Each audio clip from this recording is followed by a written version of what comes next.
සග්ග මොක්ඛදං ධම්ම ශ්‍රවණ කාලෝ අයං බදන්තා ධම්ම ශ්‍රවණ කාලෝ අයං බදන්තා ධම්ම ශ්‍රවණ කාලෝ අයං බදන්තා නමෝ තස්සේ භගවතු අරහතෝ සම්මා සම්බුද්දස්සේ නමෝ තස්සේ භගවතු අරහතෝ සම්මා සම්බුද්දස්සේ නමෝ තස්සේ භගවතු අරහතෝ සම්මා සම්බුද්දස්සේ අන්ධායිමේ ආයස්මන්තා තත්ස භගවතු ශාසනේ උලාරං පුම්බේනාපරං විශේෂං සංජානන්ති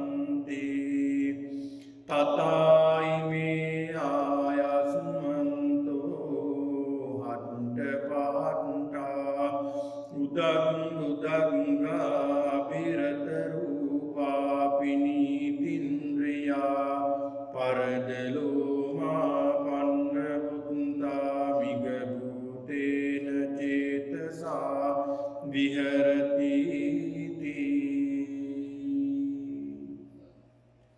ගෞරවනීය ලොකු ස්වාමීන් වහන්සේගෙන් අවසරයි සදහබර සත්පුරුෂ වාසනාවන්ත පින්වතුනි අද මේ මොහොතේදී බොහොම ශ්‍රද්ධාවෙන් යුක්තව මේ සියලු දෙනාම සැදී පැහැදී සිටින්නේ ධර්ම ශ්‍රවණය කිරීමට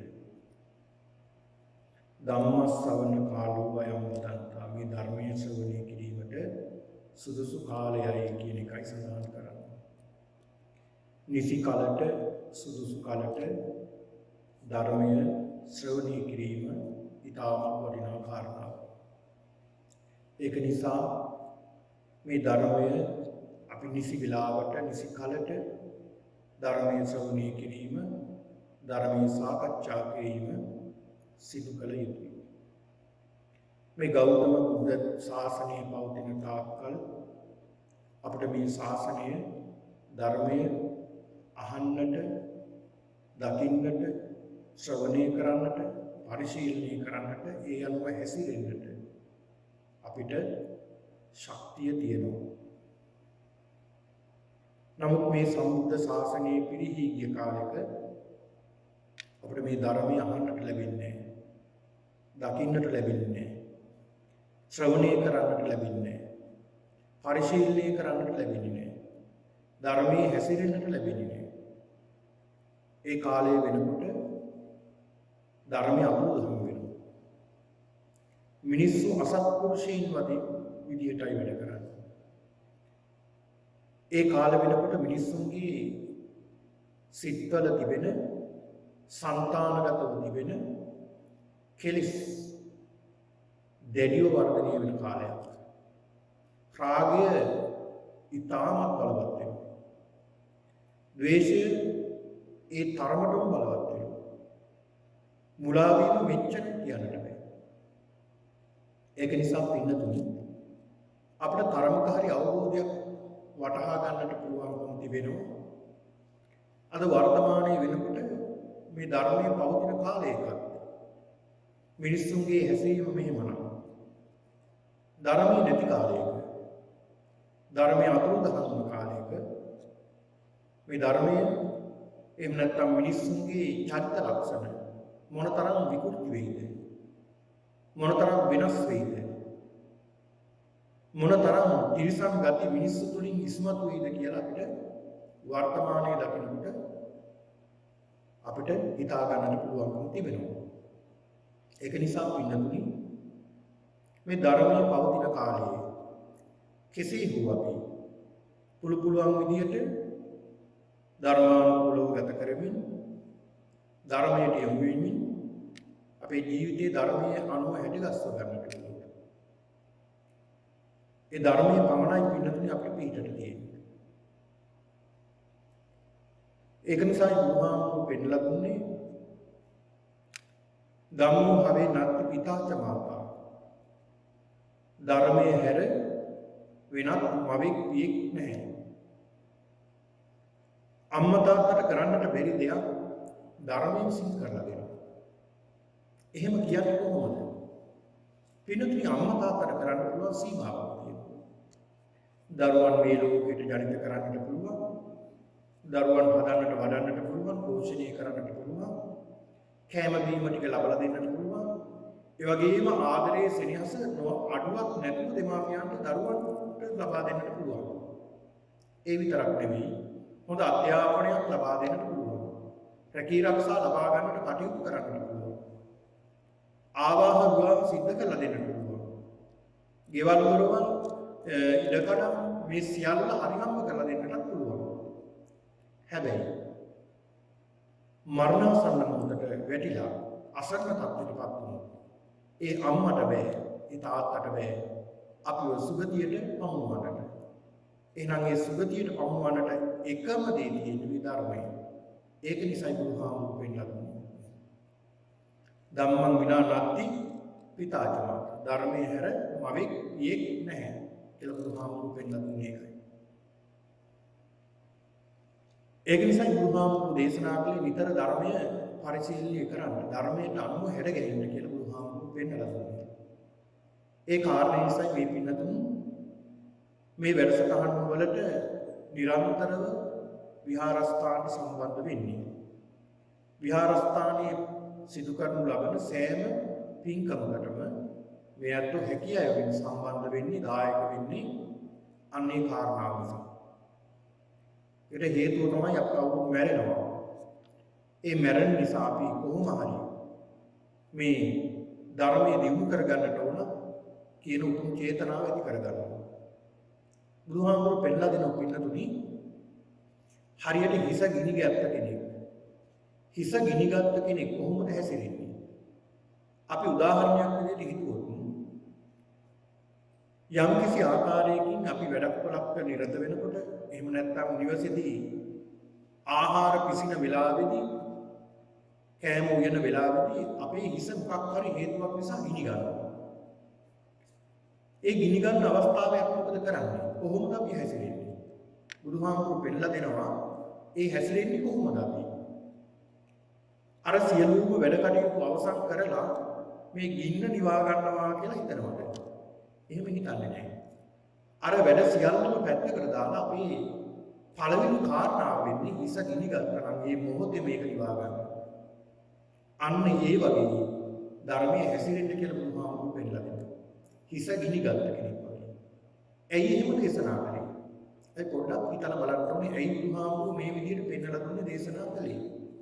පින්නතුනි අපේ ජීවිතේ කොතනින් අවසන් වෙයිද දන්නේ නැහැ. මොන මොහොතේ මොන ආකාරයෙන් මොන විදියකට අපේ ජීවිතේ අවසන් වෙයිද අපි දන්නේ නැහැ.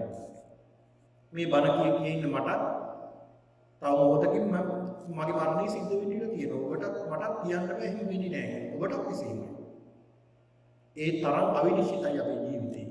එහෙනම් ලැබුණ මොහොතේ ලැබුණ අවස්ථාවේ වහවහ ධර්මයේ දියුණු කරගන්න කියලා බුදුහාමුදුරුවෝ පෙන්නලා දෙන්නේ ඒකයි. ඊළඟ බුදුහාමුදුරුවෝ පෙන්නලා දෙනවා පින්නතුනි හරියට ණයකරුවෙක් වගේ ණයකරුවෙක් ණයෙන් නිදහස් වුණා වගේ හරියට මේ ධර්මයේ හැසිරෙන්න කියලා. ඒකේ බුදුහාමුදුරුවෝ පෙන්නලා දුන්නේ මොකක්ද? අපි පින්නතුනි මේ පින්නතුන් මේ ජීවිතය ගත කරන්නට නොඑක් විදිහට ණය ගන්නවා. නිවසක් ඉදි කරගන්න, නිවසක් ලබා ගන්න, ඉඩමක් ලබා ගන්න, යාන වාහන ලබා ගන්න ණය වෙනවා. ඒ ණය ගත්ත කෙනෙක් කොහොමද ජීවිතය ගත කරන්නේ? හැම මොහොතකම සිහි වෙන්නේ කවද්ද මේ ණය ඉවර වෙන්නේ? කවද්ද මේ ණය ටික ගෙවලා ඉවර කරගන්නේ? කොහොමද මේ ණය ගෙවලා ඉවර කරගන්නේ කියලා නිතරම හිතේ වැඩ කරන්නේ මේ ණය පිළිබඳව. දවසක මේ පුද්ගලයා අර ණය සියල්ලම ගෙවලා අවසන් වන දවසට මොන තරම් සැනසීමක් කියනවද? සමහර විට කියනවා නිවන් දැක්කා වගේ කියලා. ඉතින් ඒ තරම් සැනසීමක් ලැබෙනවා. අන්න ඒ වගේ බුදුරජාණන් වහන්සේ පෙන්ලා දෙන ධර්මයේ හැසිරෙන්න නායකත්වයක් වගේ. ඊළඟ බුදුහාමුදුරු පෙන්ලා දෙන පින්නතුනි මොකක් හරි ආයුධයකට තමන්ගේ ශරීරයේ කොහේ හරි කැපෙන තුවාලයක් වෙනවා. අපි මොකද කරන්නේ? පින්නතුනි අර සියලුම වැඩ කටයුතු අවසන් වෙලා පස්සේ හිමීට මේ තුවාලෙට බේත් ටික දාගන්නවා කියලා අපි හිතන්නේ නැහැ. අපි මොකද කරන්නේ? තුවාලෙට වහවහ බේත් දාගන්නවා. මෙහුම් දාගන්නවා.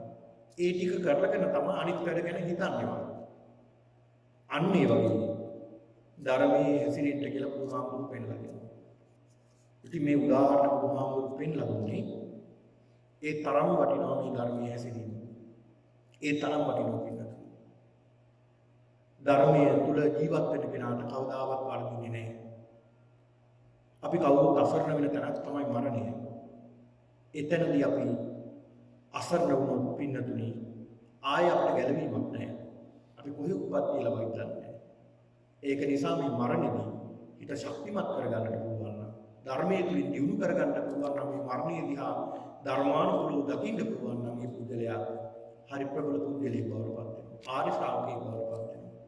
ඉතින් ඒක නිසා ඒ අරමුණ ඉදිරිපත් කරගෙන තමයි මේ සියලු දෙනාම අද මේ විහාරස්ථානට පැමිණිලා මේ සන්ධ්‍යා බුද්ධ වන්දනා සිදු කරමින් මේ ධර්ම ශ්‍රවණය කරමින් මේ උතුම් පූජාවට දායකත්වයේ දරමින් කටයුතු කරන්නේ.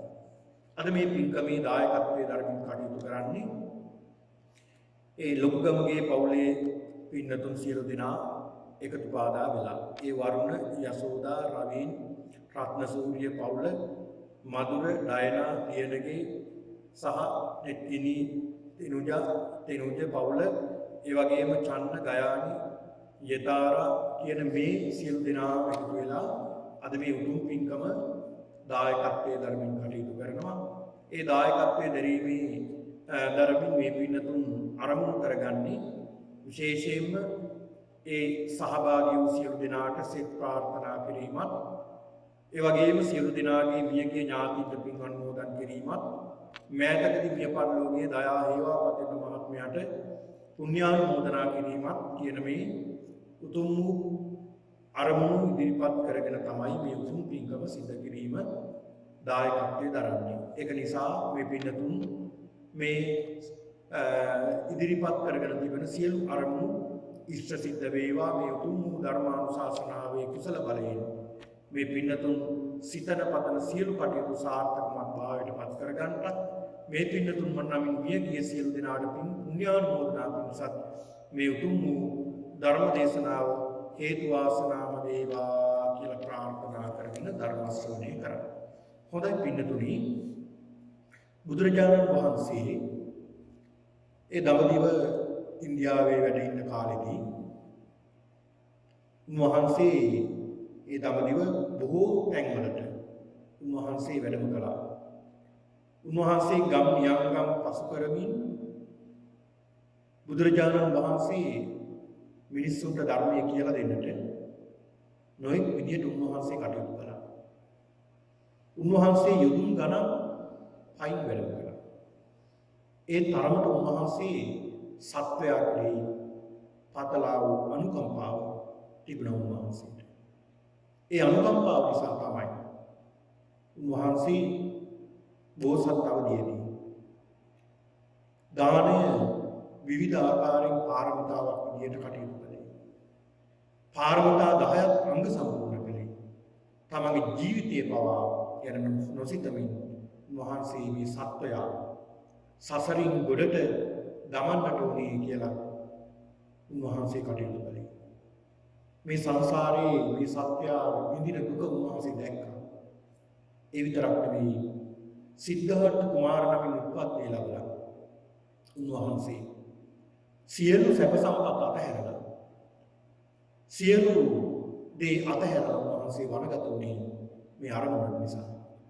ඒ සත්‍යයට තියෙන මහත් වූ කරුණාව නිසා, අනුකම්පාව නිසා. එහෙනම් පින්නතුනි, ඒ තරමට උන්වහන්සේ අනුකම්පාවක් මේ සත්‍යය කෙරෙහි තිබුණා. ඒක නිසා තමයි උන්වහන්සේගේ ධර්මය අදටත් අපිට ඉතිරි වෙලා තිබෙන්නේ.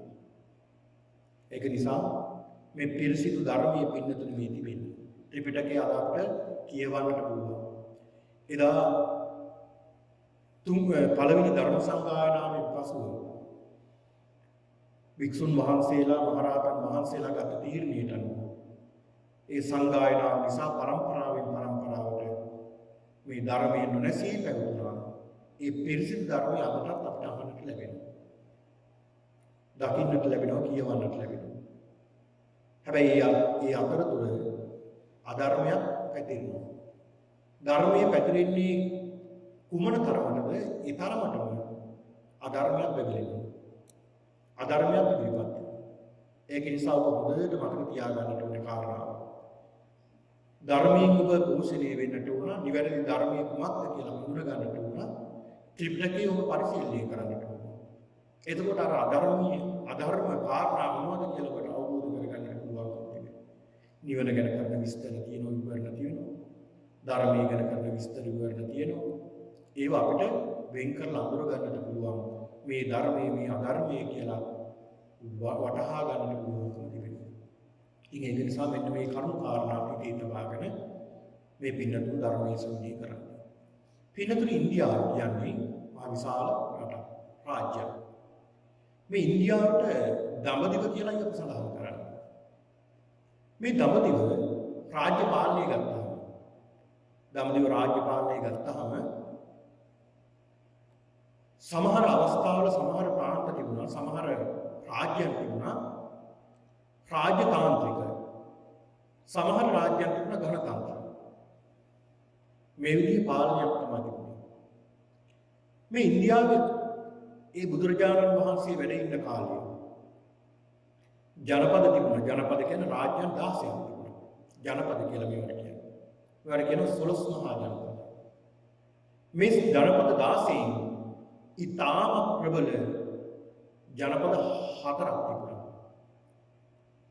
මේ හතරම ප්‍රබල රාජ්‍යයන් දෙකක් තමයි මගධය සහ කෝසලය. මේ කොසල් රට පින්නතුනි කෝසල රාජ්‍ය සීමා වෙලා තියෙන්නේ ඒ දකුණින් ගංගා නදියෙන්, ඒ වගේම නැගෙනහිරින් ගංගක නදියෙන්, උතුරෙන් හිමාලය පර්වතයෙන් තමයි වට වෙලා තියෙන්නේ. ඊටාම ප්‍රබල රාජ්‍යයක් තමයි කෝසල රාජ්‍යය. මේ කෝසල රාජ්‍ය පින්නතුනි පරම්පරාවෙන් එන රජතුමා තමයි කොසල් රජතුමා කියලා කියන්නේ. බුදුරජාණන් වහන්සේ වැඩ ඉන්න කාලේ පසේ නදී කොසල් රජතුමා තමයි රාජ්‍ය කළේ. කොසල් රජතුමා.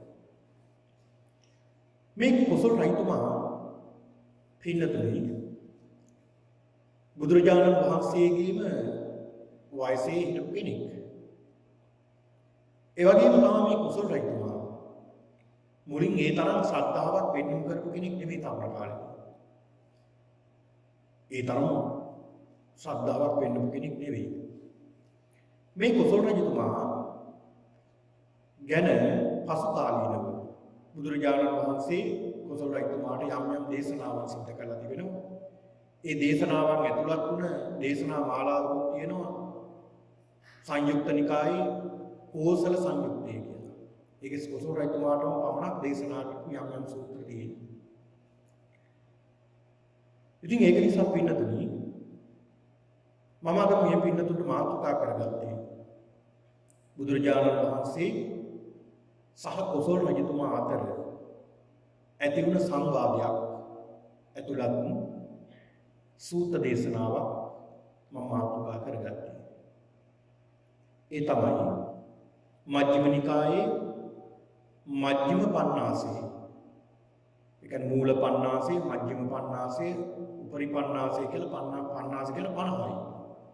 50 කොටස් තුනක් තියෙනවා. ඒකේ මැද කොටසේ මජ්ක්‍ධිම පඤ්ඤාසය තියෙනවා ධම්මචේතිය කියලා සූත්‍රයක්. මෙන්න මේ කියන ධම්මචේතිය කියන සූත්‍ර දේශනාව තමයි මම අද මේ පින්නතුට මාතෘකා කරගන්නේ. ධම්මචේතිය කියන එකේ තේරුම මොකක්ද? චේතිය කියලා කියන්නේ චෛත්‍ය කියන එකයි, සෑය කියන එකයි. ධම්ම කියන්නේ ධර්මයටයි. දහම් සෑයක් කියන එක තමයි මේකෙන් අර්ථවත් කරන්නේ. ඒතර මේ ධම්මචේතිය කියන සූත්‍ර දේශනාව. පින්නතුනි මේ සූත්‍ර දේශනාවේදී බුදුරජාණන් වහන්සේ වැඩ ඉන්නවා එක්තරා ස්ථානයක මේ කුසල රාජ්‍යයට අයිති මේඝතලුම්ප කියන නියම්ගමේ. නියම්ගමේ ලස්සන වනලැබක් තියෙනවා. මේ වනලැබේ තමයි බුදුරජාණන් වහන්සේ වැඩ හිටියේ. පින්නතුනි කුසල රජතුමා මේ කුසල රජතුමා මේ කුසල රජතුමා ගැන සඳහන් කරනකොට පින්නතුනි මේ කුසල රජතුමා යම් කිසි පසුතැවීමකින් තමයි හිටියේ. පස්සේ කාලේ බුදුරජාණන් වහන්සේට සමීප වුණා. ඒකට හේතු ගණනාවක් තියෙනවා. මේකට සම්බන්ධ නිසා ඒකත් මම මේ පින්නතුන්ට පැහැදිලි කරලා දෙන්නම්. පින්නතුනි එදා ඉන්දියාවේ බුදුරජාණන් වහන්සේ වැඩ ඉන්න කාලේ දඹදිව ඒ කාලේ වෙනකොට අද වගේ නෙමෙයි තාමත් දියුණු කාලයක්. අද දියුණුව කියලා කියන්නේ විනාශයත් එක්කලා එන දියුණුවක්. බොහොම ස්වල්ප දියුණුවක් තමයි අපිට දකින්න ලැබෙන්නේ. එදා දඹදිව ඊට වඩා මහා මිනිසුන්ගේ ලෞකික ආධ්‍යාත්මික දෙකම දියුණු වෙලා තිබුණ කාලයක්. එදා ඉන්දියාවේ බුදුරජාණන් වහන්සේ කාල වෙනකොට මහා යුද්ධ සේනාධිපතියන් 3 දෙනෙක් හිටියා. වෙන කිසි කෙනෙකුට පරාජය කරන්න බැරි 3 දෙනෙක් හිටියා. ඒ 3 දෙනාම එකට තමයි ඉගෙන ගත්තේ ශිල්ප ශාස්ත්‍ර. ඉන්දියාවේ අසම සම දක්ෂ යුද්ධ ශිල්පීන් 3 දෙනෙක්. ඒ 3 දෙනා. එක්කෙනෙක් තමයි පින්නතුනි බන්දුල සේනාධිපති. බන්දුල සේනාධිපතියා තමයි එක්කෙනෙක්. අනිත් කෙනා තමයි කුසල රජතුමා. අනිත් කෙනා තමයි මහලිය කියන ලිච්ඡවි. ලිච්ඡවි රාජ්‍ය ප්‍රබලයෙක්යා මහලිය කියන ලිච්ඡවි. මේ 3 දෙනාම එකට තමයි ශිල්ප ශාස්ත්‍ර ඉගෙන ගත්තේ. ශිල්ප ශාස්ත්‍ර ඉගෙන ගත්තා. මේ මහලිය කියන කෙනාට රාජ්‍යයක් ලැබුණේ නැහැ. හේතුව තමයි යුද්ධයට ගිහිල්ලා එහෙම නැත්නම් ශිල්ප ශාස්ත්‍ර ප්‍රගුණ කරන්න ගිහලා S2 අඳුරනවා. මාක් හරි අනුතරක් වෙලා. ඒක නිසා ඌට මේ රාජ්‍යයක් ලැබුණේ රාජකම ලැබුණේ. ඊළඟ මේ බන්දුල සේනාධිපතිතුමා ඌට ඒක ලැබුණේ නැහැ. ඌ මේ කුසල රජතුමා රාජ්‍යයට පැමිණියාට පස්සේ මේ බන්දුලව තමන්ගේ සෙන්පතියා විදියට මේ කුසල රජතුමා පත් කරගත්තා. ඒ පත් කරගෙන තමයි කටයුතු කළේ. මේ 3 දෙනාම තාමත් දක්ෂ සටන් ශිල්පියෝ. උච්චර දක්ෂද කියනවා නම් පින්නතුනි ඒ 3 දෙනාට සම කරන්න කෙනෙක් නැහැ. ඔය බන්දුල සේනාධිපතිතුමා ගැන සඳහන් වෙනවා යම් කිසි ප්‍රශ්නයක් ඇති වෙලා යුද්ධයක් ඇති වෙලා ලිච්ඡවීන් සමග බන්දුල සේනාධිපතියා තමන්ගේ බන්දුල මල්ලිකාවත් එක්කලා රටේ යන වස්තු රටේ වේගෙන් යනවා. වේගෙන් ගිහිල්ලා මහලී කියන ලිච්ඡවීගේ මාලිගාව ගාවට ගිහිල්ලා කෑ ගහලා ගර්ජනා කරනවා මම තමයි බන්දුල සේනාධිපතියා පුළුවන් නම් අල්ලගන්න කියලා. එහෙම කියලා ආපහු අර රටෙන් එනවා. මෙහෙම ආවා කියලා පණිවිඩය යනවා ලිච්ඡවී කුමාරු 500ක්. ඒ 500ම යුද්ධයට හරිදක්ෂ 500ක්. ඒ 500ම පින්නතුනි අශ්ව කරත්තෙන් වේගෙන් එනවා යුද්ධ උපකරණත් අරගෙන. මේ යුද්ධ කරන්න. මෙහෙම වේගින් බන්දුල සේනාධිපතියා යනකොට ඇහෙනවා රට විශාල ප්‍රමාණයක් එනවා. දේවිය සඳහන් කරනවා සෙන්පතිතුමනි පිටිපස්සේ කට්ටියක් එනවා වගේ සතුටු. පොඩක් බලන්න කොච්චර වගේ එනවද? රට කීයක් වගේ එනවා පේනවා. තේරෙන විදිහට නම් 500ක් වගේ එනවා. පිටිපස්සෙන් 500ක් විතර පිරිස එනවා සටන් කරන්න. පිටිපස්සෙන් හොදාගෙන එළවගෙන. මේ බන්දුල මල්ලිකාවට සඳහන් කරනවා මල්ලිකාව ඔය රට ඔක්කොම එක රටයක් විදිහට පේනකොට කියන්නේ. ඔන්න බලන්න. අර රට ඔක්කොම එක රටයක් විදිහට පේනකොට කියන්නේ. මේ මොකද්ද කියන්නේ? තනි කෙලින් එනවා. පාර තනි කෙලින් තියෙනකොට අර රට සියල්ලම එකටයි එන්නේ. පේන්නේ එක රටයක් වගේ. එනකොට කියන්නේ. සෙම්පල්තුන්ට දැන් නම් එක රටයක් වගේ තමයි පේන්නේ. මේ අශ්ව කරත් ඉඳගෙනම පිටිපස්සට ඇවිල්ලා මේ බන්දුල සේනාධිපතිතුමා දුනු ඊතල අරගෙන එක ඊතලයක් අරගෙන විදිනවා. කොච්චර වේගින් යනවද කියලා හිතා ගන්න. ඒ තරම් වේගවත් මේ ඊතලය. එක ඊතලයක් විදලා දෙවෙනි ඊතලෙත් විදලා එහෙම්මම ගිහලා විශාල පිට්ටනියක් පිට්ටනිය නැවුණා. දැන් 500 පිටිපස්සේ එනවා. 500 පිටිපස්සේ ඇවිල්ලා වට කරලා කඩු අරගෙන කඩු උඩ දාමින් වහින්න කියලා බොහොම ගර්ජනා කරනවා ලිච්චවි 500. සේනාධිපතිතුමා වහිනවා. එන්න කිව්ව සටන් කරන්න. සටන් කරන්න දෙයක් නෑ. උඹලා තාමත් දැන්ටත් මෙట్లా ඉන්නේ කිව්වා. උඹලා දැන්ටත් මෙట్లా ඉන්නේ කිව්වා. මලවිනි එක්කලම සටන් කරලා වැඩක් නෑ. එහෙම කියන්නේ ඇයි කියලා. නුඹලට විදලා තියෙන ඊතල දෙකක්. එක ඊතලයක් විදලා තියෙන්නේ එක ඊතලයකින් විදලා තියෙන්නේ අර අශ්ව රථ සියල්ලම අශ්ව රථයේ උඩ සිදුරු වේගෙනම ගියන්න. අනිත් ඊතලයේ විදලා තියෙන්නේ ඒ අයගේ ශරීරයට දාලා තියෙන පලිහ. යකඩ පලිහ. පලිහ ගෑවිගෙන යන තමයි 500ටම එක ඊතල දෙකයි භාවිත කරන්නේ. විසබෝ ඊතලයක් විදලා තියෙන්නේ. අර පලියට විස ගෑවිලා අර පලිය ගලවනකොට ශරීරයට විස වහිනවා. එහෙමම වැටලා. සඳහන් කරනවා නුඹලට තමන්ගේ මාලිගාවලට ගිහිල්ලා තමන්ගේ අමුදරුවන් සිව සනසලා මැරෙන්නයි විදලා දෙන්නේ කියලා. ඒ තරම් දක්ෂයි. කුසල් රජතුමා ඒ වගේ. පිනතුනි පස්සේ කාලේ මේ කුසල් රජතුමාගේ මේ සේනාධිපතියා මේ බන්දුල සේනාධිපතියා එක්කලා ඔහු කරපු මහා විහිසුණු යුද්ධයකින් රජතුමාට රාජ්‍යයන් ගණනාවක් අල්ලගන්නට පුළුවන්කම තිබුණා. ඊට පස්සේ මේ සෙන්පති ගමට පත් කරපු හේතුව නිසා අනිත් ඇමතුරු රජුයි මේ සේනාධිපතිතුමාත් එක්කලා තරහ වෙලා හිටියා. කොහොම හරි මේ දෙන බිඳවන්න ඕන කියලා කියලා කිව්වා. රජතුමනි රජකම ගන්නයි බලාපොරොත්තු වෙන්නේ. දරුවෝ 30 දෙනෙක් එක්කලා ඔය සටන් කරන්නේ නිකන් නෙමෙයි කියලා කියලා බිඳෙව්වා. රජතුමා මොකද කරන්නේ? උපක්‍රමයක් පිළිලා අර අය මරණයට ඝාතනය කරන්න සූදානම්. එදා කොහොම හරි බුද්ධ ප්‍රමුඛ මහා සංඝරත්නය තමන්ගේ නිවසට වැඩම කළ බන්දුල මල්ලිකාව දන් දෙනවා. දන් දෙන මොහොතේ බොහොම ශ්‍රද්ධාවෙන් තමයි දන් දෙන්නේ. ඒ මොහොතේ යම්කිසි හේතුවක් නිසා අතපසු වීමක් නිසා සේවිකාවන්ගේ කිරිමුට්ටියක් විඳිලා බිමට ඉසිරෙනවා. ඒ සේවිකාව ටිකක් අවවාද කරනවා සැලකිල්ලෙන් වැඩ කරන්න, සිහියෙන් වැඩ කරන්න කියලා. මේක බුදුරජාණන් වහන්සේ ඇතුළු මහා සංඝරත්නය දකිනවා. ඇයට යම්කිසි සංදේශයක් එනවා. ඒ සංදේශය බලලා ඉනේ පටියක් දෙනවා. පටිය ගහගෙන දැන් ගානේ බෙදෙනවා. ගානේ අවසන් වෙලා බුදුරජාණන් වහන්සේ අහනවා මල්ලිකාව කලබල වෙන්න එපා. හිත යහා මෙහා කරගන්න එපා කියලා ධර්මයේ දේශනා කරුණු කියනවා. ස්වාමීනි මම හිත යහා මෙහා කරගත්තා නම් මෙන්න බලන්න. ඒ දානි බෙදෙන වෙලාවේ මට ආපු සංදේශය මගේ ස්වාමියයි දරුවෝ 30 දෙනයි සියල්ලම ඝාතනය කළා මරලා දාලා යුද්ධෙට ගිහිල්ලා. ඒකත් මම ඉනේ තියාගෙන තමයි මේ දානිය බුදුවේ. මගේ හිතේ යහා මෙහා වෙන්නේ නැහැ කියලා. එතනදී බුදුහාමුදුරුවෝ මේ අනන්ත වූ සංසාරයේ පිළිබඳව මේ අනිත්‍ය දුක්ඛ අනාත්ම මතු කරමින් උන්වහන්සේ ධර්මයේ දේශනා කරන ඒ මොහොතේ.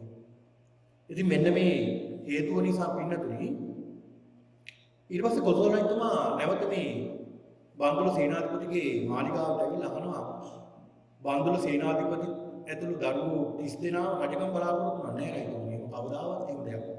රජතුමා දුක් වෙනවා. මං කරේ ලොකු අපරාධයක්. අර ඇමතිවරුන්ගේ බහාලා මම විශාල අපරාධයක් කළේ කියලා බොහොම කනගාටු වෙනවා. ඒ මොහොතේ බන්දුල සේනාධිපතිතුමාගේ නංගිගේ පුතෙක් ඉන්නවා දීඝකාරායන. ඔහුට සේනාධිපතිකම ලබා දෙනවා.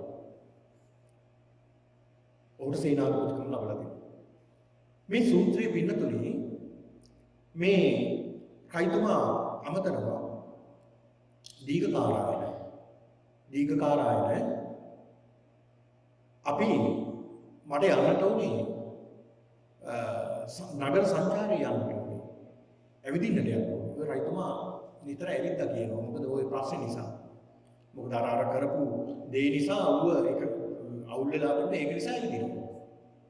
කොයි හරි යනවා මාලිගාවෙ ඉන්නේ නැහැ. මේක අමතක කරලා. එදත් මෙහිමයි සිද්ධ වුණේ. ඉතින් කෙසේ හෝ වේවා මේ රයිතුමා බුදුරජාණන් වහන්සේ ළඟට යොමු වෙලා අර කෝසල මල්ලිකාව නිසා යම් ආකාරයෙන් යොමු වෙලා බුදුහාමුදුරන්ට සමීප වෙලා ධර්මයේ ශ්‍රවණය කළා. පස්සේ කාලෙදී ධර්මයට යොමු වුණා. මේ දීඝකාරායන සඳහන් කරන යහළුව මිත්‍රයේ දීඝකාරායන භද්‍රයාම සකස් කරන්න. යහපත් යානාවන් සකස් කරන්න එවිදින්න යන්න. සකස් කළා. දැන් මේ සකස් කරපු යානාවල දැන් යනවා. මේ විදිහට යනකොට පින්නතුලින් නගරයක් නගරක කියලා නගරයක් තිබුණා. මේ නගරක කියන නගරය හරහා තමයි දැන් මේ යන්නේ. යන අවස්ථාවේදී මේ සයිතුමාට හිතුණා මේ මොහොතේ බුදුරජාණන් වහන්සේ දකින්න තියෙනවා. ඒ භාග්‍යවතුන් වහන්සේ දකින්න තියෙනවා නම් හොඳයි කියන සිතිවිල්ලක් ආවා. දැන් දහවල් වෙලාවේ. මේ සිතිවිල්ල එනකොටම අර දීඝකාරායන කියන සෙන්පතියට අමතලා කියනවා රජතුමා සෙන් දීඝකාරායන භාග්‍යවතුන් වහන්සේ දකින්න ආසාවක් තියෙනවා. භාග්‍යවතුන් වහන්සේ දැන් කොහෙද වැඩ ඉන්නේ කියලා. දීඝකාරායන යම් කිසි තරහකින් හිටියේ පිටුනේ. මොකද තමන්ගේ මාම නෙමෙයි මැරුවේ. නිකරුණේ. ඒ නිසා හිතේ තිබුණා තරහ. ඒක නිසා දන්නවා මේ කුසල රජතුමා කොයි මොහොතේද බුදුහාමුදුරුවෝ හම් වෙන්න යන්නේ නිතර ඒක ගැන සැලකිලිමත් කියනවා. ඒක නිසා බුදුහාමුදුරුවෝ ගැන සැලකිලිමත් කියනවා. ඒ අහන කෙනෙකුට ස්වාමී රජතුමනි භාග්‍යවතුන් වහන්සේ මේ වෙලාවේ වැඩ ඉන්නේ අහවල් තැන මේකතලුක කියන නියම් ගමේ මේ වනාන්තරේ වැඩ ඉන්නේ. එහෙනම් ලැහැත්ති කරන්න යානාවල් කියලා. යමු කිව්වා. ඊය. ගිහිල්ලා පින්නතුනේ අර අස් අපේ බාබල මේවත් සමගින යන්නේ. ඒ ගිහිල්ලා යන්න පුළුවන් දුර රටවලින් ගිහිල්ලා එතන ඉඳලා පයින් ගියා. ඊළා ඒ සියලු ආභරණ කියලා කියන්නේ ඔය කියනවා පින්නතුනේ පංච කකුද බහන්න කියලා. පංච කකුද බහන්න කියලා ඔය අභිෂේක කරනකොට කකුද බහන්න පහක් රජුන්ට ලැබෙනවා.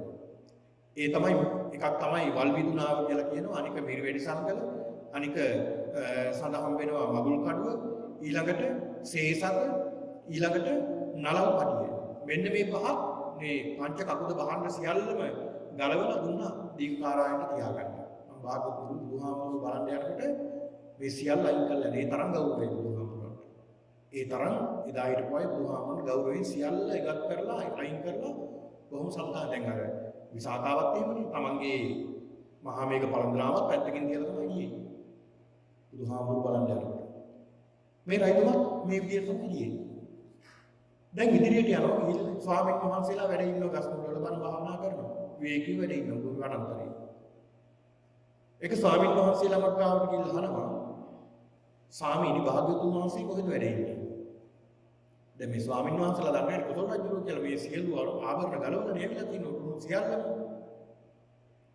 මේ ස්වාමීන් වහන්සේ සඳහන් කරනවා පින්වත ඒ භාග්‍යවතුන් වහන්සේ අන්නර ඈත පේන විහාරේ වැඩ ඉන්නේ.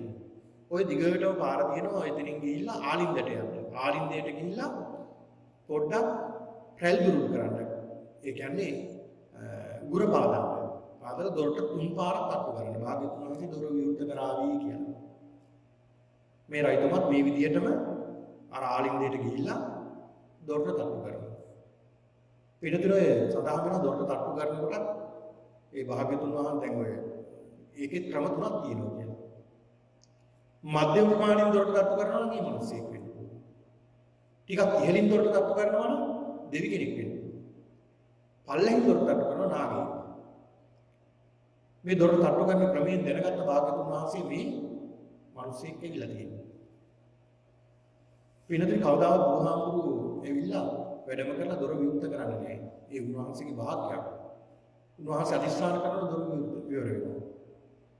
දොර විවර වුණා. මේ රයිතුමා බුදුරජාණන් වහන්සේ ළඟට ඇවිල්ලා බුදුරජාණන් වහන්සේ ගාව කන ගහගෙන වැඳගෙන වසඟ පිටුල වැඳගෙන බුදුරජාණන් වහන්සේගේ සිරිපතුල ඉවිනවා. ඉවිමින් හාත්පස පාදයේ සම්භාහනය කරමින් ස්පර්ශ කරමින් සම්භාහනය කරමින් බුදුහාමුදුරුවෝ වන්දනා කරනවා. සිරිපතුල ඉව ගන්නවා. සිපිමින් තමයි වන්දනා කරන්නේ. බුදුරජාණන් වහන්සේ අහනවා එහෙම වන්දනා කරමින් සඳහන් කරනවා ස්වාමීනි භාග්‍යවතුන් වහන්සේ මම පසේ නදී කුසල රජු වෙමි පසේ නදී කුසල රජයි මම කියන සඳහන් කරනවා. බුදුහාමුදුරුවෝ රජතුමනි ඔබ ඇයි මේ තථාගතයන් වහන්සේගේ මේ ශරීරයට මේ තරම් ගෞරවයක් දක්වන්නේ? මට මේ තරම් ගෞරවයක් දක්වන්න හේතුව මොකක්ද කියලා අහනවා. බුදුරජාණන් වහන්සේ මෙහෙම අහපුවාම මේ රජතුමා සඳහන් කරන ස්වාමීනි භාග්‍යවතුන් වහන්සේ ඒකට කාරණා ගන්නවා තියෙනවා. ස්වාමීනි භාග්‍යවතුන් වහන්සේ ඔබ වහන්සේ සර්වඥයි. බුදුහාමුදුරු සර්වඥයි කියලා මම පිළිගන්නවා. පිළිතුරේ සර්වඥ භාවය මේ සර්වඥ භාවයේ පමණක්ම තිබ්බත් අපිට පින්නතුනි මේ සසරින් ඉවර වෙන්නට පුළුවන්. අපි එකම හේතුව තමයි සර්වඥ භාවය නැති එක. බුදුරජාණන් වහන්සේ සර්වඥයි. උන්වහන්සේ සර්වඥ භාවය අපි පිළිගන්නවා. උන්වහන්සේ පින්නතුනි සර්වඥ භාවයෙන් යුක්තයි. උන්වහන්සේට පුළුවන් මේ හැම දෙනෙක් ගැනම දකින්න වෙන වෙනම විශේෂයෙන්. දැන් අපිට පුළුවන් ද කෙනෙක් ගැන ළඟ ඉන්න කෙනා ගැනවත් දැනගන්න බෑ. බුදුරජාණන් වහන්සේට විශේෂයෙන් පුළුවන් ඒ කෙනා ගැන ඒ මොහොතේ ඒ සත්‍යෝ හිතන්නේ මොනවද මේ මොහොතේ මේ සත්‍යය හිතන්නේ මොනවද කියලා වෙන වෙනම දැනගන්න පුළුවන්. ඒ විතරක් නෙවෙයි අනාගතේ පහළ වෙන සත්‍යයන් පිළිබඳව උන්වහන්සේ දැකලා තමයි ධර්මයේ දේශනා කරන්නේ. මොන බලන්න බුදුරජාණන් වහන්සේ පෙන්නලා දෙනවා මහණෙනි බුදු කෙනෙක් විසින්ම වර්ණනා කළ කල්පයක් මුළුල්ලේම කල්පය ඉවර වෙනවා මිසක් බුදු ගුණ නම් ඉවර වෙන්නේ නැහැ කියලා බුදුහාමුදුරුවෝ. ඒ තරමට ගුණයක් බුදුහාමුදුරුවෝ කියනවා.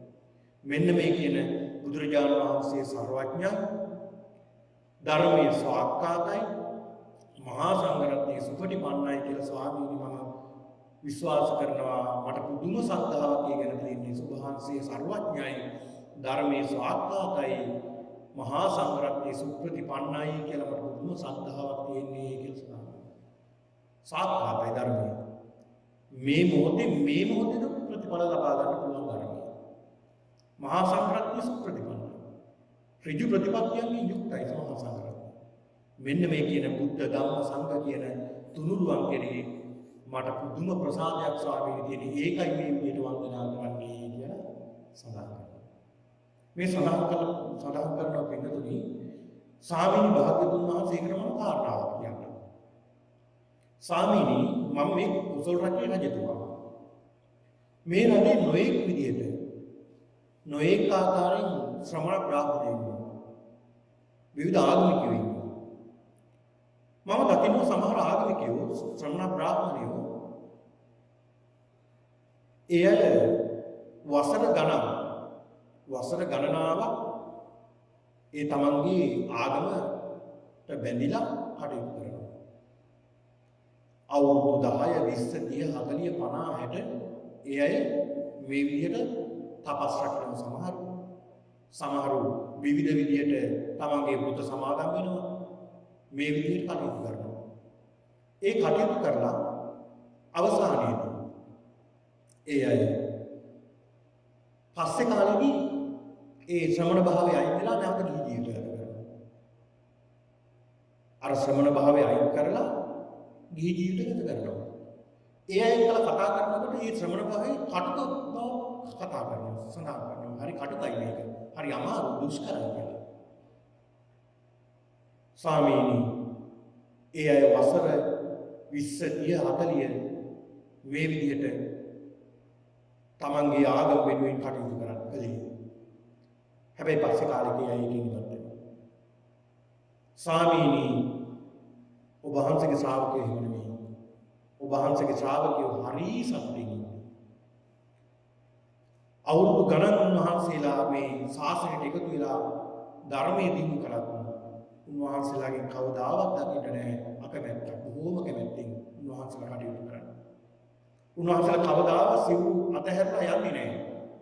හැබැයි ඒ ගියා උන්වහන්සේලා දුක් වෙනවානේ අපිට මේ භාග්‍යවතුන් වහන්සේගේ ශාසනයේ වංශය ඇසෙන්න කාලේ නැති වුණානේ. අපි මගේ පින ඉවර වුණානේ කියලා එයයි දුක් වෙනවා.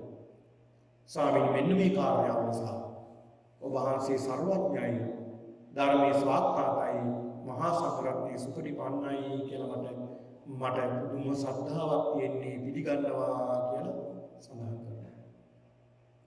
ස්වාමීනි ඒකට තවත් කාරණාවක් තියෙනවා. වහන්සේ භාග්‍යවතුන් වහන්සේ අරහත් ධර්මයේ ස්වාක්ඛාතයි මහා සංඝරත්නයේ සුපටිපන්නයි කියලා මට තවත් කාරණාවක් ස්වාමීනි තියෙනවා. ඒ තමයි ස්වාමීනි භාග්‍යවතුන් වහන්සේ මම දකිනවා මම මේ කුසල රටේ රජතුමා නිසා මම දකිනවා බ්‍රාහ්මණයෝ තමන්ගේ බ්‍රාහ්මණ පිරිස එක්කම වාද කරගන්නවා. බ්‍රාහ්මණයෝ එක්කම වාද කරගන්නවා. ක්ෂත්‍රියෝ එක්කම වාද කරගන්නවා. වෛශ්‍යයෝ එක්කම වාද කරගන්නවා. ඒ වගේම ක්ෂත්‍රිය බ්‍රාහ්මණයෝ එක්කම වාද කරගන්නවා. මේ විදිහට වාද විවාද ඇති කරගන්නවා. ඒ විතරක් නෙවෙයි. අම්මා පුතත් දරුවොත් එක්ක වාද කරගන්නවා. මේ හරි සමගියෙන් ඉන්න ඕනේ අය. හැබැයි වාද කරගන්නවා. සහෝදරයා සහෝදරිය එක්ක වාද කරගන්නවා. සහෝදරිය සහෝදරයා එක්ක වාද කරගන්නවා. දරුවෝ දෙමාපියෝ එක්ක වාද කරගන්නවා. ඒ විතරක් නෙවෙයි. විවිධ විදිහට වාද විවාද ඇති කරගන්නවා. නොයේ මුංචි කරුණා අල්ලගෙන වාද විවාද ඇති කරගන්නවා. ස්වාමීනි මෙහෙම වාද විවාද ඇති කරගත්තා මම කවදාවත් දැකලා නැහැ මේ වික්ෂුන් වහන්සේලා කවදාවත් වාදයක් විවාදයක් ඇති කරගෙන තියෙනවා.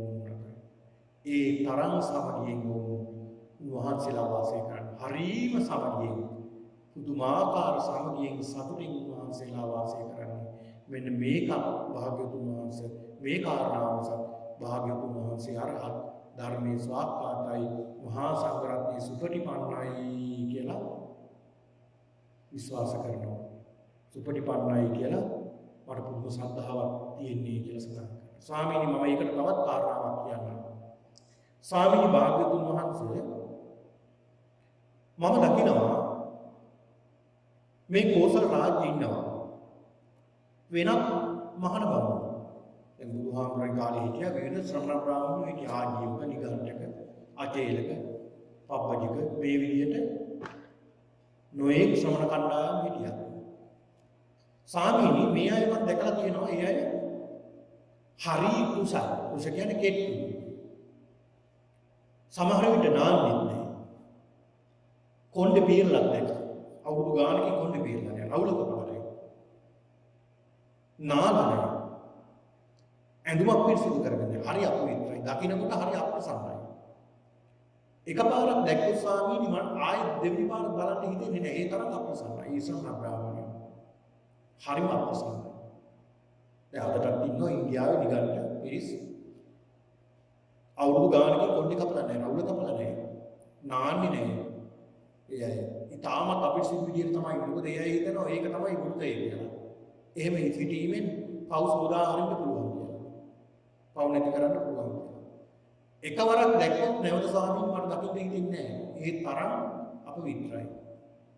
ඒ තරම් අපවිත්‍රයි.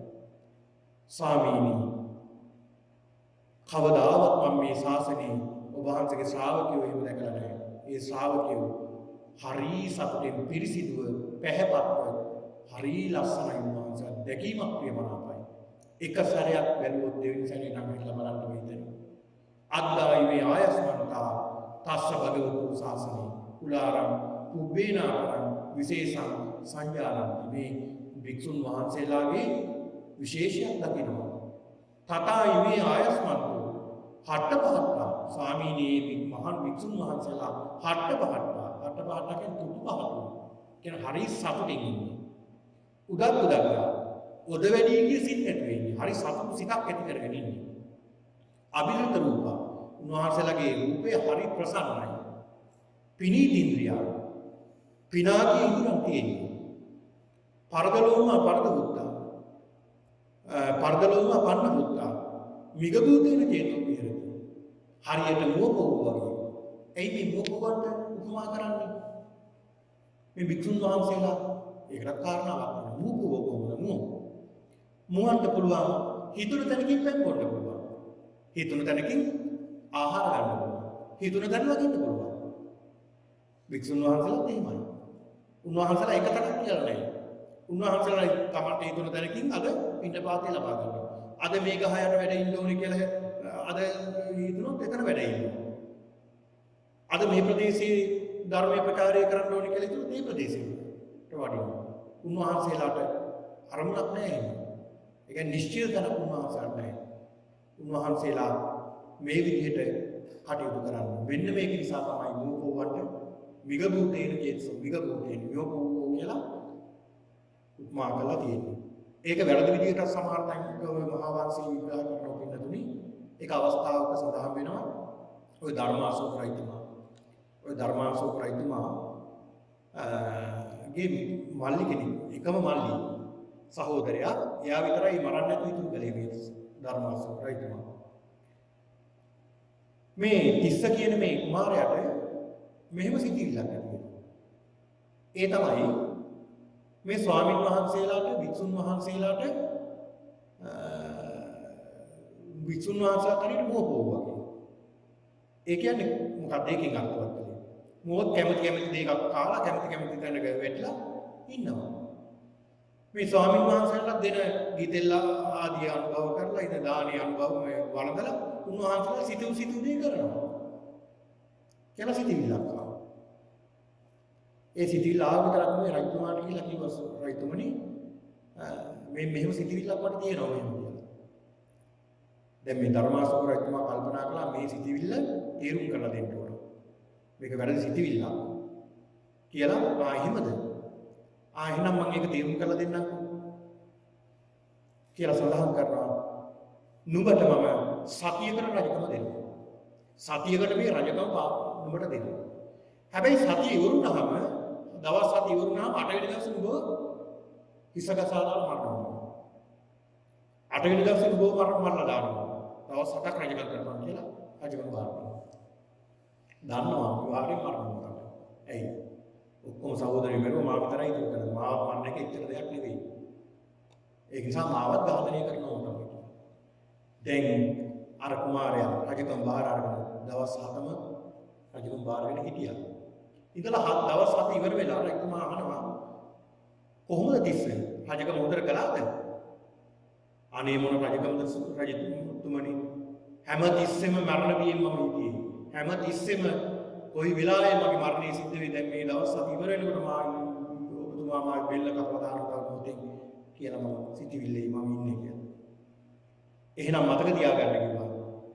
වික්ෂුන් වහන්සේලාත් මේ දානේ වන්දලා නිකන් ඉන්නේ නැහැ. උන්වහන්සේලාත් මරණ සතිය වඩනවා. නිතරම මරනවා කියලා සිහි කරනවා. මරණානුස්මෘතිය නිතර සිහි කරනවා.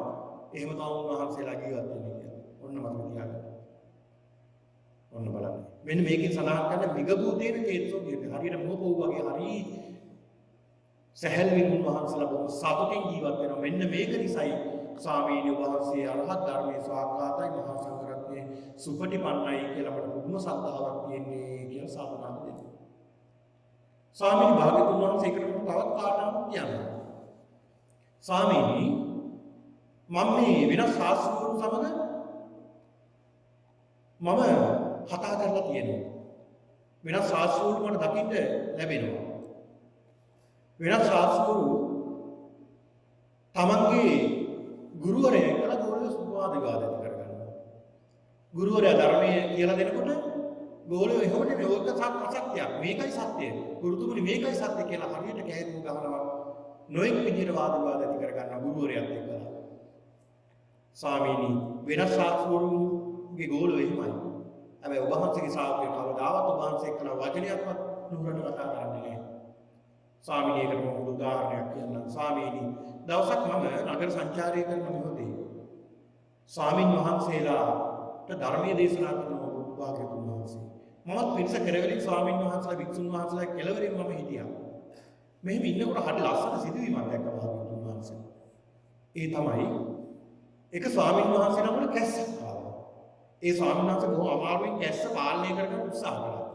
එතනම ළඟ හිටපු අනිත් සියහරු ස්වාමීන් වහන්සේ දන්හින් පොඩ්ඩක් අනිත් ස්වාමීන් වහන්සේටගේ ශරීරයට තට්ටු කරලා දණිහි කතා කරලා සඳහන් කරනවා ස්වාමීනි භාග්‍යවතුන් වහන්සේ ධර්මයේ දේශනා කරනවා ධර්මයට බාධා වෙන්න ඕන නැහැ කියලා මෙහෙම සඳහන් කළා.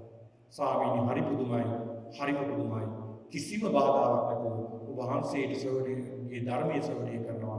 මෙන්න මේ කාරණාව නිසා ඔබ වහන්සේ අරහත් ධර්මයේ ස්වාක්ඛාතයි මහා සංඝරත්නයේ සුපටිපන්නයි කියලා මම පිළිගන්නවා කියලා. ස්වාමීනි ඒ විතරක් නෙවෙයි. ඒකට තවත් කාරණාවක් තියෙනවා. ඒ තමයි ස්වාමීනි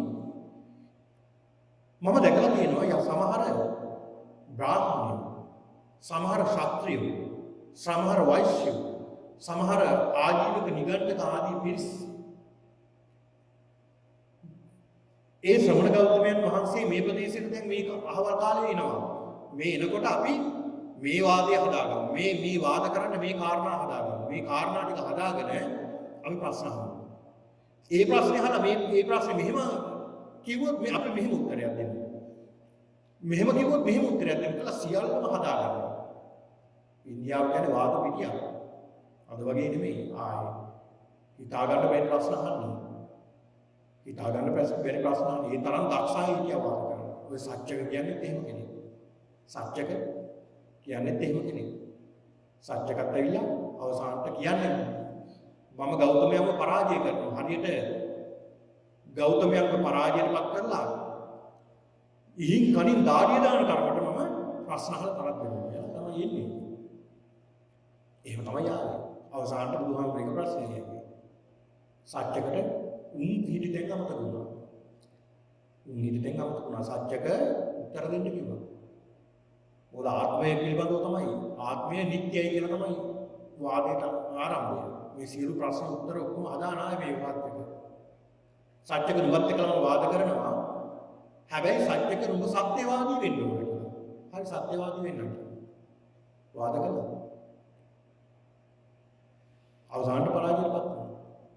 උපාලි ප්‍රභූතිය ඒත් එහෙමනේ. හරි දක්ෂ කෙනෙක් මේ ප්‍රදේශයේ පලාතරම ඉන්න දක්ෂම වාද කරන්න දක්ෂ කෙනෙක්. උපාලිත් එහෙම ආවේ. බුදුහාමුදුරුවෝ හරියට මම එළුවෙක්ගේ රවුලෙන් අල්ලලා පොළවල පීඩාවටපත් කරනවා වගේ මම ගෞතමයන් වාද කරලා පරද්දනවා කියලා වාදේ කරුණු අරගෙන ආවේ. ඒ ආවෙත් කය තමයි මුල් වෙන්නේ හැම දෙයකම.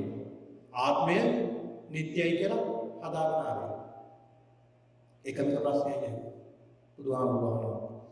බුදුහාමුදුරුවෝ ළඟට ඇවිල්ලා අහනවා. ස්වාමීනි අපි කියන්නේ කාය දණ්ඩේ තමයි ප්‍රබල. කාය තමයි ප්‍රබල. බුදුහාමුදුරුවෝ දේශනා කරන්නේ සිත තමයි ප්‍රබල. බුදුහාමුදුරුවෝ එක ප්‍රශ්නයක් අහනවා. උපාලි. නුඹට පුළුවන් ද කියන්නේ නුඹ කොහේඳලා ආවේ කියලා? මම අවල් තැන ඉඳලා මෙතෙන්ට ආවේ. එතන ඉඳලා මෙතෙන්ට එන්න කොච්චර දුරද? ස්වාමීනි යොදුන් මෙච්චරක් තියෙනවා. එහෙනම් මේ එන පාරේදී ඔබට ඔබේ ශරීරයට පෑගිලා මරණයටපත් වුණු ප්‍රාණීන් කී දෙනෙක් මරණයටපත් වුණා? නිරුත්තර වුණා.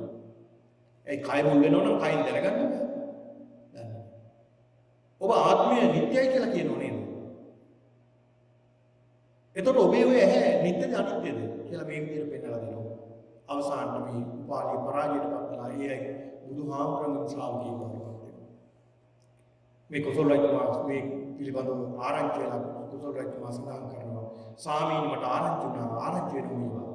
ඔබ වහන්සේව පරාජය කරන්න කියලා එන අය අවසානට ඔබ වහන්සේගේ ශ්‍රාවකයෙක් වෙනවා. ශ්‍රාවකයෙක් වෙලා අවසානට ආර්ය ශ්‍රාවකයෙක් බවට පත් වෙනවා.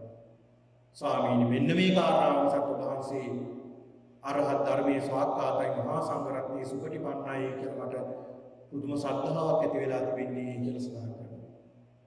ස්වාමීනි මම ඒකට තවත් කාරණාවක් කියන්නම්.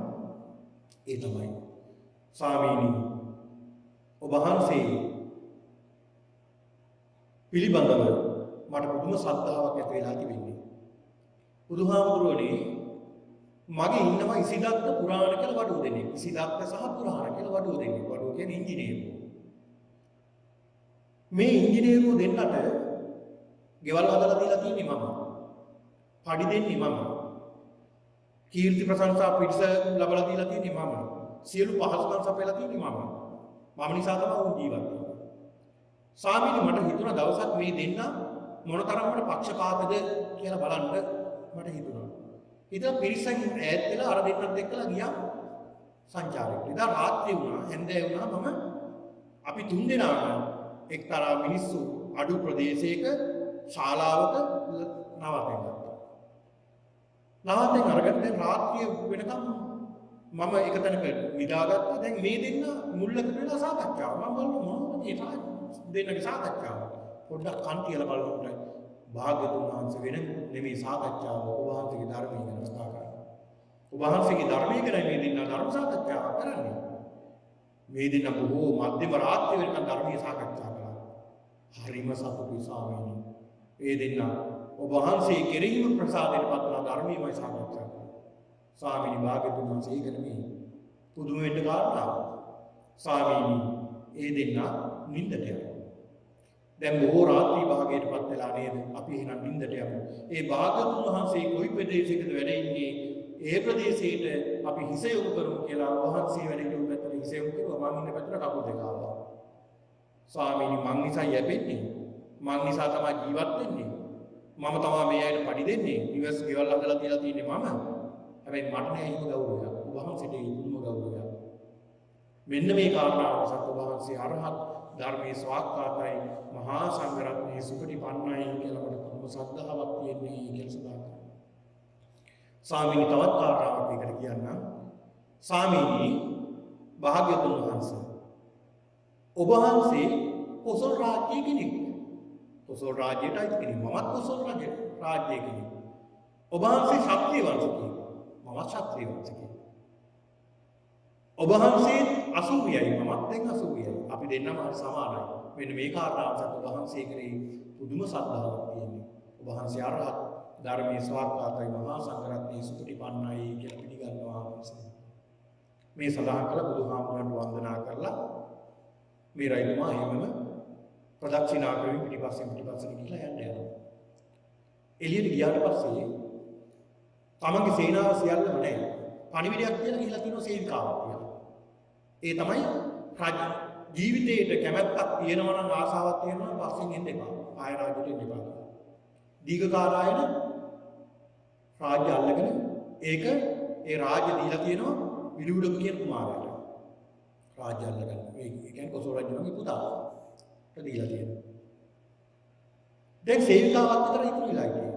යන්න රටයක් තියෙනවා සේවිකාවක් තියෙනවා ඉතරයි. මේ කොසල් රජුමා කල්පනා කරනවා තනියම සටන් කරනවා මොකෙන් කරා කියලා. ඒ තරම් ශක්තියක් තියෙනවා කියන අවුරුදු 80ක් වුණත් ඒ තරම් දක්ෂයෙක්යි මම කලින් සඳහන් කළේ ඒ තරම් දක්ෂයෙක් කියලා. ඒ කල්පනා කරනවා මේකට සහයෝගය ගන්න ඕනේ යන්න ඕනේ අජාසත් රජු වෙන්න කියලා යනකොට සන්ධ්‍යා භාගය වෙලා වාහන දුක් වහලා වැහුවොත් ආයෙත් අපදාර්ථමා ඉන්නේ. එතන විශ්‍රාම ශාලාවක් තියෙනවා. එතන ලැබුම් ගන්නවා. මේ රජතුමාට ආහාරයට ගන්න වෙන්නේ බොහොම රළු ආහාර, සිංහ ආහාර ගත්ත කෙනෙක් රළු ආහාර තමයි ගන්න වෙන්නේ. ඒක නිසා මේක දිරවන්නේ නැහැ මේ ආහාර. එදා රාත්‍රියේ සීතල වැඩි වෙනවා. අර සේවිකාවගේ හිසේ ගේ කුලට ඔළුව තියාගෙන නිදා ගන්නවා. එළි වෙනකොට මරණයටපත් වෙනවා. බුදුහාමුදුරු පෙන්නලා දෙනවා මේක කලින් වහන්සේ පෙන්නලා දෙනවා. මේ සිදුවීම වෙන්න කලින් ඊට බොහෝ කාලයකට පෙර බුදුහාමුදුරු පෙන්නලා දෙනවා මේ කුසල රජතුමා මරණයටපත් වෙන්නේ කාත් කවුරුවත් නැතු රාජ්‍ය පිට කියලා සඳහන් කරගේ හේතුවක් තියෙනවා. ඒ තමයි පින්නතුනි ජේතවනාරාමයේ විකලාට පස්සේ මේ අන්න තීර්ථික කල්පනා කරන බුදුහාමුදුරුවෝ මහා සංඝරත්නයට මේ තරම් ලාභ ප්‍රයෝජන ලැබෙන්නේ භූමියේ හින්දා. මේ හොඳ පුණ්‍ය භූමියක්. ඒක නිසා අපිත් ඊළඟ මොකක් හරි ආරාමයක් හදාගත්තොත් මිනිස්සු අපිටත් ප්‍රත්‍ය ගෙනල්ලා දී සිව්පසේ ගෙනල්ලා දෙයි. ඒකට කරන්න තියෙන එකම දෙයයි රජුව අල්ලගන්න එක. අපි ආරාමේ හදන්න රජුවන්ට තියෙන්නේ වික්ෂුන් වහන්සේලා ඇවිල්ලා මේකට ගැන චෝදනා කරොත් ඒක නොසලකා හරින්න. කියලා ලක්ෂයක් අහම් ගිහිලා දෙනවා. රජුව තල්ලකට යනවා. මේක හදන්න ආරම්භ කරා බුදුහාමුදුරු බලන මොකද්ද මේ තරම් ශබ්දයක්. ආනන්ද හාමුදුරන්ට අමතක සඳහන් කරන ආනන්ද මොකද්ද අර කෙවිලු වගේ කෑ ගහන්නේ කවුද අර කියලා. ආනන්ද හාමුදුරු සඳහන් කරන ස්වාමීන් භාගතුන් වහන්සේ අන්න තීර්ථකේ දෙන ආරාමයක් හදන්න යනවා. ආනන්ද කුසල රජුන් කියලා කියන්නේ මේක කරන්න එපා කියලා. යනකොට කුසල රජු හැංගෙනවා. දෙවෙනි වතාව යනවා. දෙවෙනි වතාවේ සරියුත් හාමුදුරු වෙනවා. ඒත් තුන්වෙනි වතාවේ බුදුහාමුදුරු වෙනවා. බුදුහාමුදුරු වැඩියොත් ආයෙ හැංගෙන්න බෑ. ඉදිරියට එන්න වෙනවා. රජුන්ට කරුණු කාරණා සඳහන් කරනවා. රජු කල්පනා කරනවා වහන්සේ කියලා ධර්මයේ කියලා. ඒ පිරිස අයින් කරලා එතන බුදුහාමුදුරට රාජකාරාමයේ කියලා වෙනම ආරාමයක් කියලා තියෙනවා. ඒ කරපු හැංගුණ අකුසල කර්මය නිසා බුදුහාමුදුරේ දා සඳහන් කරන ආනන්ද කවදා හරි මේ රජතුමා රාජ්‍යයෙන් පිට තම මරණයටපත් වෙනවා කියලා. අන්න ඒක නිසා තමයි මරණයටපත් වුනේ. මේ විදිහට මරණයක් වුනේ. නමුත් ධර්මයේ දැකලා තිබුණේ. ඒ කියන්නේ ධර්මය සුවාම් වෙලා නැති වුණාට ධර්මයේ පිළිබඳව බොහෝ සද්ධාාවක් තිබේ මේ රජුට. පස්සේ බුදුරජාණන් වහන්සේ මේ රජුමා ගියාට පස්සේ බුදුරජාණන් වහන්සේ වික්ෂුන් වහන්සේලාට එන්න කියලා අමතල දේශනා කරන මහණෙනි. දැන් මොහොතකට පෙර ඇවිල්ලා ගියේ කුසල රටේ රජතුමා කුසල රජතුමා පසේ නදී කුසල රජතුමා ඇවිල්ලා ගියේ. මේ කුසල රජතුමා ඇවිල්ලා දහම් චෛත්‍ය ප්‍රකාශ කරන්න ගියා කියලා මේ දේශනාව සිද්ධ කරනවා. ඒක නිසා බුද්ධ දේශනාවක් වඩපත් වෙනවා.